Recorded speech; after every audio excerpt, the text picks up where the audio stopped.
Nicolas Sauger, vous êtes professeur de sciences politiques à l'Institut de sciences politiques de Paris, à Sciences Po Paris, justement. Et on va revenir sur cette interview accordée par François Hollande aujourd'hui, cette offensive médiatique. Ça vient 48 heures à peine après l'interview accordée au journal du dimanche, où il disait que le retournement économique était là. Alors, d'abord, un extrait de cette interview, François Hollande, le chef de l'État, qui dit vouloir aller plus vite dans les réformes.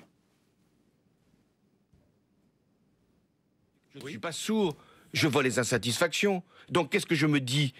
Nous devons aller encore plus vite. Parce que pour les Français, c'est insupportable. Ils veulent encore des plus résultats. Vite. Vous allez aller encore plus vite? Oui, on va aller plus vite sur la réforme territoriale. On va en reparler. On va aller plus vite sur la simplification. On va aller plus vite sur l'allègement du coût du travail. On va même aller plus vite sur les impôts qui doivent baisser, puisque dès cette année 2014, alors que nous n'avons pas encore tous les moyens pour y parvenir, nous allons prendre une mesure supplémentaire pour les salariés modestes. Donc, le chef de l'État qui veut donc aller plus vite dans les réformes déjà annoncées, mais rien de nouveau finalement n'a été annoncé ce matin. Quel bilan dressez-vous, Nicolas Sauger, de la présidence Hollande?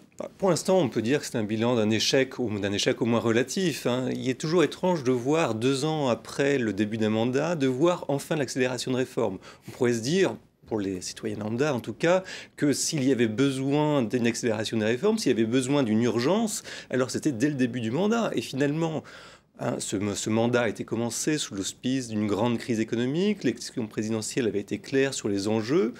Et la stratégie de François Hollande, au départ, avait été celle d'un apaisement. Un apaisement qu'on voit aujourd'hui en forme d'échec, d'où la recherche d'un nouveau souffle, d'une tentative de reprendre la main, mais quelque part, 2 ans après, on peut supposer que ça va être un petit peu tard. Ça va être difficile, d'une part, d'assurer ce retournement économique et d'en apprendre complètement la responsabilité, même s'il vient, parce qu'on pourra toujours dire, et l'opposition ne s'en privera pas, que finalement, c'est la conjoncture mondiale. La conjoncture mondiale avait causé la crise économique en 2008-2010.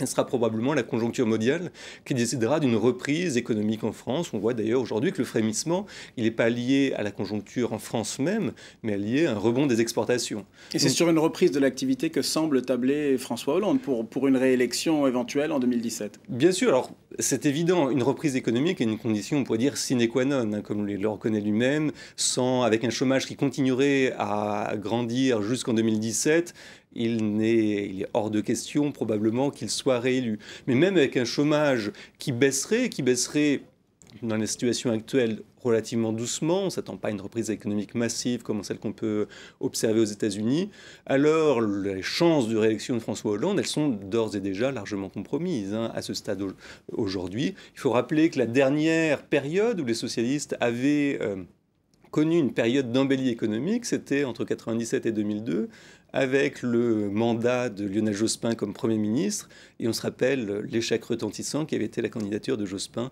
lors du premier tour de l'élection présidentielle de 2002. Mais finalement, l'acte majeur de la politique économique de François Hollande, c'était l'annonce en début d'année de ce pacte de responsabilité qui, pour l'instant, n'a pas été mis en œuvre, mais qui devrait l'être prochainement.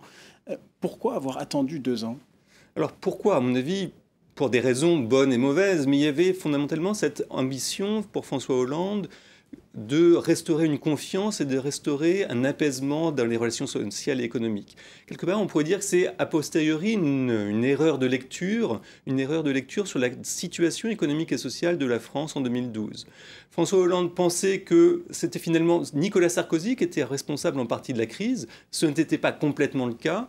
Nicolas Sarkozy en a été peut-être un des symptômes, mais la conjoncture mondiale, de cette grande crise économique était prépondérante dans le constat de la situation de la France en 2012. Et finalement, la situation ou la volonté d'avoir un apaisement, de vouloir finalement poser les choses, poser les politiques, n'était pas exactement le bon timing. Voilà, et François Hollande s'en aperçoit aujourd'hui et se dit finalement il y avait besoin d'une réaction forte, d'une réaction importante, de changements importants dans les politiques publiques. Et évidemment, c'était en 2012 qu'il aurait fallu qu'il le fasse. Et maintenant, c'est un peu tard. Est-ce que François Hollande peut remonter dans les sondages à condition, il semble coupler sa popularité à une embellie économique? Mais est-ce que... Il semble être le seul d'ailleurs à croire qu'il peut véritablement remonter dans les sondages, à temps en tout cas pour 2017. Bon, il y a deux raisons pour dire qu'il remontera probablement pas dans les sondages d'ici 2017. Probablement pas, non. La première raison, c'est que avant lui, Jacques Chirac et Nicolas Sarkozy ont exactement la même courbe de popularité, avec un début qui était plutôt bon et une rapide descente aux enfers. François Hollande a suivi exactement le même chemin. Alors, de manière encore plus accentuée, peut-être en raison de la situation économique, mais si on regarde les cotes de popularité de Jacques Chirac et de Nicolas Sarkozy auparavant, elles n'étaient pas bien meilleures. Donc de ce point de vue-là, on pourrait dire qu'il y a un petit peu une fatalité de l'exercice du pouvoir en France depuis au moins 15 ans, où aucun des présidents ne parvient à convaincre qu'il est capable de résoudre les problèmes qui préoccupent les Français. Alors François Hollande dit qu'il n'a rien à perdre. On l'écoute. Je veux que ce quinquennat puisse être un quinquennat de réforme et de changement. Que nous allions le plus vite possible. Je n'ai rien à perdre. Je vous le dis franchement. Vous n'avez plus rien à perdre. Plus rien à perdre. Mais ce qui compte, c'est que le pays ait tout à gagner. Moi, je n'ai rien à perdre. J'ai été élu par les Français. C'est un honneur considérable qui m'a été fait. C'est une chance formidable qui m'a été donnée. Donc pendant toutes les années, pendant chaque minute de mon mandat, je vais me battre pour que la France réussisse. On l'a compris, cette remontée de popularité souhaitée par François Hollande, vous n'y croyez pas, hein, très rapidement? Elle est très improbable. Après, on peut imaginer que François Hollande, il pourrait jouer, ou il peut, ou il essaye de jouer actuellement ce qu'on voit sur ses qualités. Hein. Ses qualités, quelles sont-elles aux yeux de l'opinion publique? C'est l'honnêteté, c'est une certaine forme de courage, et en tout cas une capacité à s'effacer devant sa fonction, on pourrait dire, contrairement à ce qui était dit de Nicolas Sarkozy. Et donc, on pourrait imaginer que cette stratégie se poursuive et qu'ils disent finalement, mon sort personnel n'a aucune importance, peut-être même ne serais-je pas candidat en 2017, c'était quand même l'annonce qui avait été faite relativement récemment, mais par contre, je vais être capable de faire les réformes structurelles difficiles qui doivent être faites. Et on pourrait imaginer que les Français lui en soient reconnaissants si jamais ces réformes structurelles aboutissaient d'une part et aboutissaient à des résultats positifs d'un point de vue économique et social d'autre part. Et tout ça est incertain. Maintenant, il n'y a plus que 3 ans. Le temps de faire ces réformes, le temps qu'elles aient un effet, il est à peu près improbable qu'on les observe pleinement avant 2017. Mais il y aurait de ce côté une image, en tout cas, possible et positive sur certains points. Les Français n'aimeraient pas forcément François Hollande, mais il pourrait être au moins crédible comme homme d'État. Nicolas Sauget, professeur de sciences politiques à Sciences Po Paris, merci beaucoup pour votre analyse.